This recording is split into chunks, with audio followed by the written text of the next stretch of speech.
Salut les amis, bienvenue sur ma chaîne. Alors aujourd'hui, je vais faire la troisième vidéo, celle que vous avez promis. J'avais fait la première sur la Model 3, que voici, ensuite sur le Model Y, et je vous avais dit que j'aurai une dernière vidéo vous explicitant le pourquoi j'étais reparti sur contrôler un peu les prix d'occasion. Voilà, et ben on se retrouve tout de suite après le générique. Salut les amis, bienvenue sur Testamai. Alors,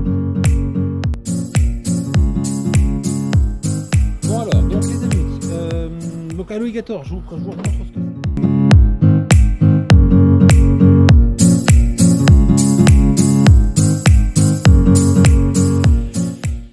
voilà, donc dans mes deux vidéos précédentes, pour revenir un petit peu en arrière, j'avais fait cette vidéo-là sur la Model 3 d'occasion.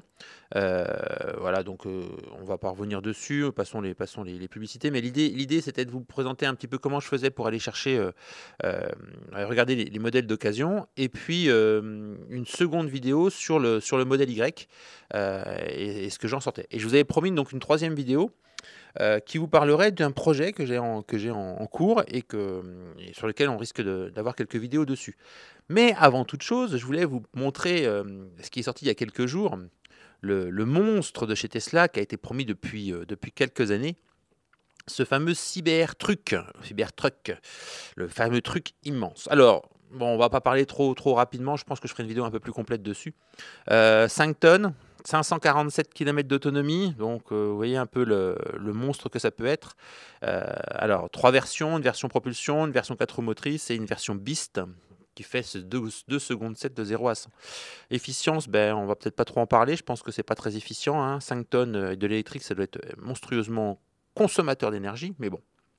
Ça peut être utilisé surtout aux US où ben, ils aiment bien ce genre de véhicule. Je pense que sur la route en France, ça va être surprenant à voir en Europe. Il s'avère qu'on aurait des personnes qui diraient que le véhicule devrait arriver en Europe pour qu'on puisse le voir. Donc bah, pourquoi pas, voilà, on a hâte de pouvoir le voir. De toute façon, la commercialisation en France n'est pas annoncée avant 2024-2025, donc ce ne sera pas pour demain. Un petit projet intéressant aussi, ben, moi ce que j'ai trouvé magnifique, c'est ça, c'était cette histoire de pouvoir faire du camping, faire de la van life, hein. Vous savez que j'ai un transporteur qui me sert à faire de la van life, donc voilà, je trouve que c'est un véhicule assez surprenant, que je trouvais très très laid au début, et puis qu'à force de le voir, je me rends compte que quand même il est exceptionnellement, assez exceptionnel, quoi. Son design est quand même assez exceptionnel, donc bon, ça tranche. Petit point, je vous dirais par expérience de jeune, négatif, c'est ces arêtes extrêmement saillantes. Pour avoir, je vous raconte ma vie, mais pour avoir fracassé ma tête contre l'arrière d'un tube Citroën, pour ceux qui connaissent, bah, j'ai eu un accident assez conséquent en vélo, et je me suis fracassé l'arrière sur un tube Citroën. Bah, je me suis coupé une oreille. Un morceau d'oreille, pas une oreille entière, hein, je ne suis pas Van Gogh. Voilà, donc ces angles saillants, ça reste dangereux, hein. Moi, je ne suis pas trop adepte de ça, donc bon, si c'est validé en Europe, bah, c'est validé en Europe, c'est validé sur les routes. À voir, je ne sais pas trop l'histoire de ces angles saillants, là, vous savez, ces coins de trucs, moi, ça m'inquiète un petit peu, ça, bon, à voir. En dehors de ça, très beau véhicule, efficience nulle, mais très beau véhicule, donc à voir dans le futur. On refera peut-être une vidéo un peu plus approfondie parce qu'il y a plein de choses qui sortent là ces jours-ci, avec des coups de fusil sur le véhicule, bon, des trucs un peu ridicules, mais passons. Ce véhicule-là va pouvoir être mis sur Mars aussi un jour peut-être. Voilà, allez, revenons à nos moutons. L'idée de cette vidéo, donc, c'était de voir un petit peu le projet que j'avais en cours. Donc, alors, mon projet en cours, bah, c'était de trouver en fait une Model 3 d'occasion. Pas pour rouler tous les jours avec, mais une Model 3 d'occasion pour faire de la piste. En fait, je voulais une Model 3 performance. Donc à l'origine, bah, j'étais parti. Alors là, actuellement, il n'y a plus rien, hein. On va revenir assez rapidement dessus, mais le site est en train d'être un petit peu changé. Ça fait 2-3 jours, ça bouge un peu. Je pense que là, dans les 15 jours qui vont venir, vous allez voir des choses qui vont tomber, des promotions qui vont tomber. Donc si vous avez un véhicule acheté, regardez-y. Parce que là, vous voyez, Model Y, il n'y a plus que 2 véhicules. En présentation, il y en avait encore une dizaine hier, donc c'est en train d'être modifié. Le modèle 3, pareil, que ce soit du neuf ou de l'occasion, il n'y a plus grand-chose. Donc ça va bouger, le site va être ouvert, donc à re-regarder. Et donc j'étais venu sur ce site-là pour regarder les modèles 3 d'occasion. Il y en avait quelques-unes qui étaient relativement intéressantes, hein. Je rappelle que quand vous l'achetez chez Tesla, vous avez 1 an de garantie, donc ça pourrait être intéressant. Mais au vu de mon projet, ce n'était pas le but d'avoir un véhicule garanti. Alors, je m'explique. Qu'est-ce que je veux faire avec cette voiture ? avec cette Model 3. Ben, je veux en faire un véhicule un peu de piste, donc avec un système d'amortisseur rabaissé, avec ce qu'on appelle les combinés filetés, des trains roulants rigidifiés, des pneumatiques spécifiques. Voilà, donc je voulais un peu faire quelque chose un peu particulier. Et pour cela, ben, j'avais pas besoin de la garantie Tesla des 4 ans, et j'ai plus besoin de la garantie moteur et batterie. Ça, pas de souci. Mais le reste m'importait un petit peu. M'importait peu, pardon.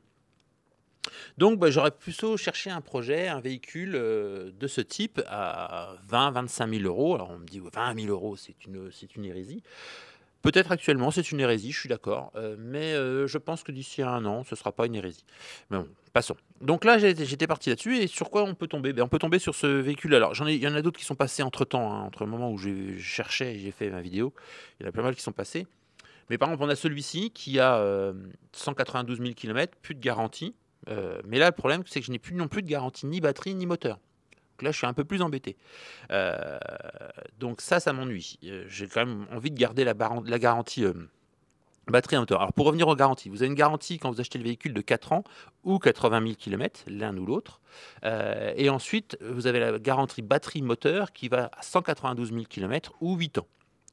Au vu du véhicule que je veux faire, moi je ne vais pas rouler 192 000 km, enfin, 190 000 km. Donc la garantie m'intéresse quand même de garder la garantie moteur et batterie, parce qu'on ne sait jamais ce qui peut arriver.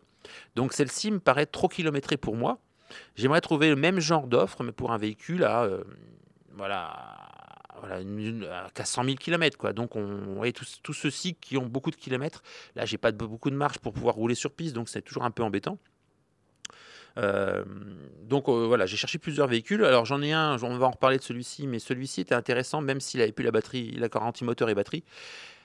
Quand il a été vendu aux enchères, parce qu'il a été vendu aux enchères dans le Nord à 23 000 euros frais de marteau. Donc à 23 000 euros, ça peut être intéressant. 29, ça ne l'est plus. Donc voilà, je pense que ce véhicule-là, la garantie ayant disparu, pas d'intérêt. Et après, on a des véhicules voilà, qui ont 135. 31 000 euros. Donc pour moi, c'est encore un peu cher, mais l'idée, c'est un petit peu en dessous de 30 000, avec un peu, voilà, aux alentours des 100, 120 000, ça serait intéressant. Donc mon projet, c'est ça. Et après, ben, on a une budgétisation à faire, d'équipement. Donc, vous voyez, admettons qu'on parte sur un budget à 30 000, ben, il faut aller chercher encore des accessoires derrière. Donc, alors, je vous explique pourquoi je suis parti sur le site de ces ACC Shop, pardon. Parce qu'en fait, si vous regardez mes vidéos précédentes, il y a un moment où j'ai fait le Remove 2022 et j'ai tourné avec Lionel qui est un des responsables, un des co-gérants de ACC Shop, qui eux ont acheté une Model 3 Performance 2019 de tête, et qui ont justement fait ces modifications. Et c'est vraiment, je vous jure que par rapport à une Model 3 standard, ça change vraiment, vraiment beaucoup le comportement de la voiture. Pas en version puissance, mais en version tenue de route. Et là, on peut vraiment bien s'amuser. Alors, on pourrait partir sur des combinés filetés, vous voyez. L'idée, ce serait de mettre style combiné fileté. Alors 1400, voilà, il faut regarder après ce qu'on veut en faire. Combiné fileté, élargisseur de voie éventuellement, pour asseoir plus la voiture sur le tarmac.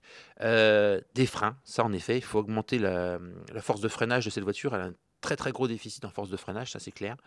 Et après, on part sur des durites aviation, ce qu'on appelle des durites renforcées, qui permettent de prendre la température, des bras de suspension qui vont permettre un réglage du carrossage de la voiture aussi pour faire de la piste, des barres stables plus rigides. Même si la voiture est hyper rigide, quand on fait de la piste, il en faut un peu plus.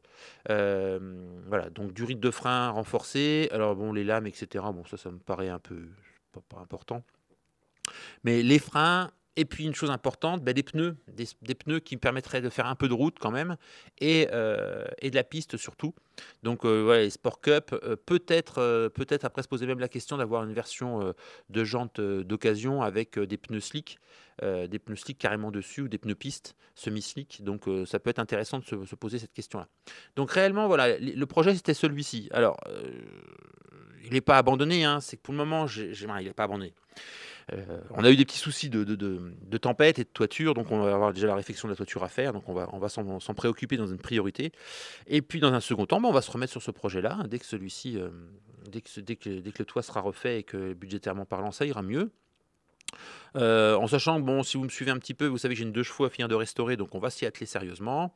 J'ai des vidéos que je pourrais vous faire aussi, que j'ai prévu de vous faire sur, la van life avec mon transporteur, donc ce projet n'est que reporté, heu, pas je pense pas 2024, mais peut-être, 2020, ouais si ou au courant fin 2024, peut-être qu'on pourra, se lancer dessus, on verra bien comment les choses vont évoluer.